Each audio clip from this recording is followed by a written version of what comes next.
I've always imagined visiting the Great Wall of China.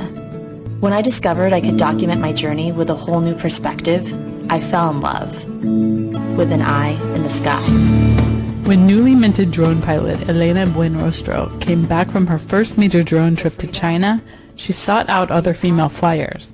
What she found was a community dominated by men. So she started one herself. Less than 6% of certified drone pilots in the U.S. are women. So I created Women Who Drone in October of 2017, just out of the need to create a community and to connect women from around the world who were flying drones. Word spread quickly, and she says now more than 30,000 women are sharing content footage on a daily basis. But she didn't stop there.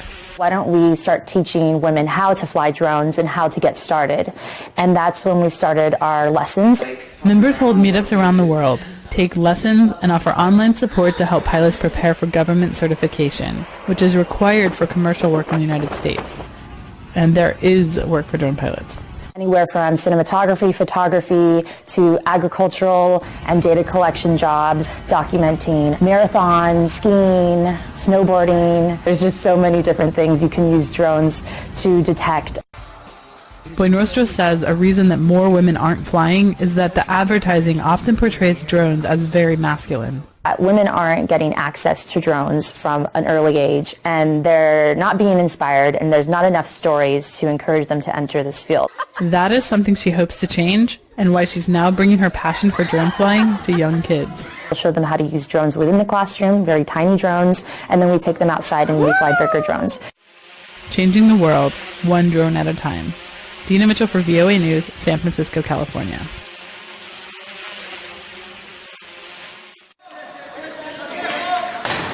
The South African Wheelchair Rugby League finals mean the country's best players literally get to crash things out on the court.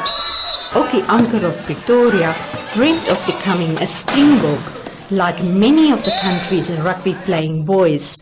But he broke his neck during a high school match in 2011.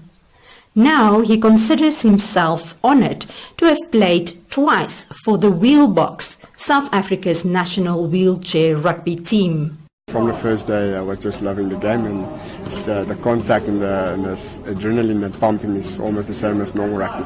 We faced the Haka 2 times in 2013 and 3 times in 2015. It was a great experience to still face the Haka and sing the national anthem. Lerato Nechani became Africa's first female wheelchair rugby player 12 years ago. After taking some time off, she's back, playing with the Mustangs of Bloemfontein in Free State Province and encouraging the next generation of players. With the limited resources that we have, we are trying, and I believe that the Lord is going to take us through to where we need to go. Because now whatever we do, especially as a team, we are not doing it only for ourselves. Playing wheelchair rugby is pricey. An imported specialized high-performance wheelchair alone costs just over $8,000. But a former Springbok and Mustang player developed a beginner's chair that costs about 1/5 the price of imported ones. If we have the means to, as I mentioned, as in South Africa, create awareness amongst the sport with cost-effective chairs, we can just as well do it in other countries, and one of these days have more African countries competing against each other. South African wheelchair rugby hasn't competed internationally since 2015 because it's simply too expensive. Officials say despite the costs, they're working to develop the sport across Africa.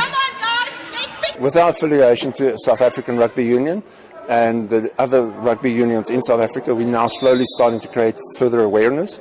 And once that awareness has got a good foundation, we're then looking at rolling that out into the rest of Africa. After plenty of sweat, the Mustangs lifted the trophy for the 4th time running in this year's South African Wheelchair Rugby League. Finances permitting, South Africa Wheelchair Rugby hopes to compete internationally again next year. Marisa de Klerk for VOA News, Pretoria, South Africa.